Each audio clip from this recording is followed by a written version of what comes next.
Hey kids, it's day 13, and this is probably the weirdest thing that I gave you.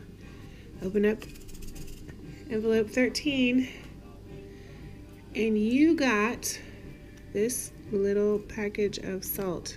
How strange, right? So what you're going to do today is make this beautiful star in the night sky scene. I hope you can see it on your screen. Here's my star, and then this is the night sky, and down here I have a little stable on the grass. I put a little moon up here, and after I painted the whole thing, then I put the salt on it, and it made all of these really pretty designs on the paper. So I'm going to show you how I did it. This was my practice one, so the one that I make might be a little bit different, but every time you make art, it's different and it's fun. So it doesn't matter if yours looks like mine or it looks different, because art is what you want it to be. All right, so for today's activity, you'll need your paper. You can leave it in your book or you can take it out of your book if you want to. You'll also need your paint, a paintbrush. If you have one that's bigger than the one I gave you, you might want to use that, or just use the biggest one that you have. You'll also need your crayons if you have crayons, and I know some of you don't have crayons, so I gave you a candle which will work the same way as the crayons. From your crayons, you're really going to use your white one, your white crayon the most. I know, this is your opportunity to finally use your white crayon. But you can also use other colors if you want to. You'll also need some water to dip your brush and your salt. If you want to do this more than one time, you might want to ask your mom or dad if you can use some more table salt. It's just regular salt like you put on your food. So let's get started to make this. I think what you need to do, if you want to make the hills and the stable at the bottom, you start with that one first. So what I did, let me move this so you can see it. What I did is I just made some hills with light green, and it's just like a bump and then another bump. And you can color it in if you want to, but you don't have to, because you can also paint it. So I put the hill, and then on the side of the hill I used my brown crayon, and I just made like a little house to represent the manger. And if you want to leave it open on the inside, you can, or you can color the inside. You can make it all brown, or you can paint the inside. On my first one, I painted the inside yellow, but you can do whatever you want for your stable. And then this is the fun part. You get your white crayon, or you can use yellow if you want to. But we're going to make the star that the wise men followed. So I like to make my star look kind of like a kite or a diamond. So you probably can't see, but I'm drawing my star in white crayon, and I will show you on a piece of paper using a black marker so it's easier to see. Gotta find a piece of paper. Okay, so I'm going to show you a few different ways to draw a star. This is how I'm drawing my star. It looks kind of like a diamond. You can do it like that. And then you can make some lines that represent the light shining out from the star. Or another way to make a star is a 5-point star, where you make an A and then go up, over, and down, and that's another nice star. And then another star is a 6-pointed star. This is called the Star of David, and you know David was king of Israel, and he was Jesus's ancestor, so this might be a really special kind of star for Christmas. And it's just 2 triangles, one right side up, one upside down on top of each other, and it makes 6 points. So you can decide which star you like. Any one of these stars would be great for this picture. And then you want to draw your star. I know you probably can't see it because I used white, but that's why it makes it cool. So you draw your star and then use your white crayon and color the whole thing in. And make sure you get the whole thing colored in, because this is what makes your star stay white when you're painting it. You can paint right on top of this star, and because you colored it with your wax crayon, or if you don't have a crayon, you can use your candle, your wax candle. It will work the same way. So you color it all in,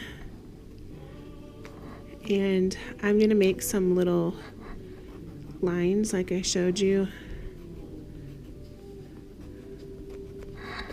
Okay, so I have my star on, and I'm just going to make some other small stars, because remember the star that the wise men followed was the biggest star in the sky, but it wasn't the only star.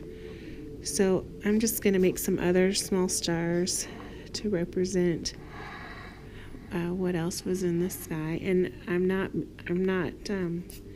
drawing them like stars. I'm just drawing them as circles, because they just represent stars. If you want, you can use your white, or you can use yellow and draw like a circle or crescent moon in the sky too. That would be pretty cool. Now I'm going to use my paintbrush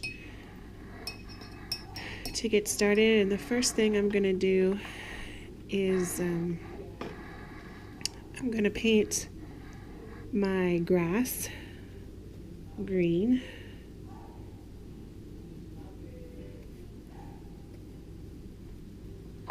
Can you see my grass? So make my grass green. Now I'm going to paint my night sky, and usually the sky is kind of just black or blue, so you can use black if you have black, or you can make it pretty. You see on my example one, I used purple, blue, and red, a little bit of red. You can use whatever colors you like to represent the dark sky. I'm going to use, I have black, blue, purple, and I might use red a little bit too. So you get your paint, and you do want your paint, the first time you probably want to do this twice. You want your paint to have a lot of color in it, but you really need to use a lot of water, a really lot of water. That's why I told you it's good if you have a big paintbrush, because a big paintbrush can hold more water. And you can put your paint on any way that you want, and you can mix it together, and I think it looks even prettier when it's mixed together.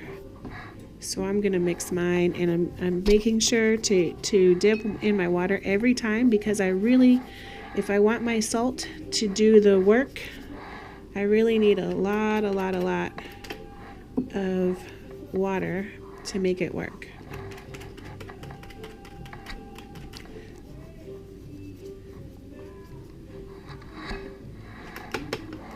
And I can do more than one coat of paint.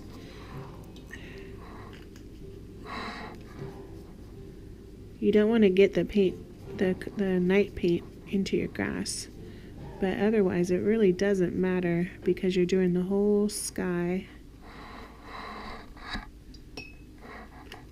Right, and you can paint on top. I like how that looks. I'm going to do this.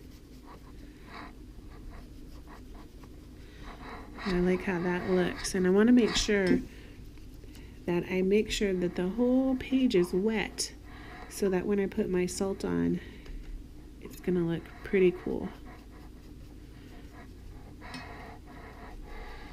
All right, so I have a lot of water on there, and I'm gonna open my little container of salt and just sprinkle it on. And you can see what's happening is that the salt is attracting the water that you put in your paint, and when it attracts the water, it also attracts the paint. And so wherever your salt lands, it's making the paint a little bit darker. Because you used a lot of water, it's going to take a while to dry. One thing that I like to do while I'm waiting is ask your mom or dad if they have a Q-tip that you can have. You can see that on my star, because I used my white crayon, it stayed white, but it does have a little bit of paint on it. So I can use my Q-tip to pick up my paint that I don't want on my star. And then you just have to wait for your painting to dry. If your mom or dad has a hair dryer, you can use that to go a little bit faster, but it's really not that much faster when you use your hair dryer. There. I think this is so cool. And I also think that I'm going to make the inside of this yellow again. I think I liked how that looked. There. Okay, so there is my night sky star from afar painting using crayon or wax resist and watercolor and salt to make a really pretty design on your painting. So I hope you like doing this one. If you like doing that, you know you can try this with all different kinds of scenes. It doesn't have to just be a star from afar. You can do whatever you want and use the salt to make that really pretty effect. So I hope you'll try it, and make sure that you share everything with everybody on the family chat. See you next time. Bye.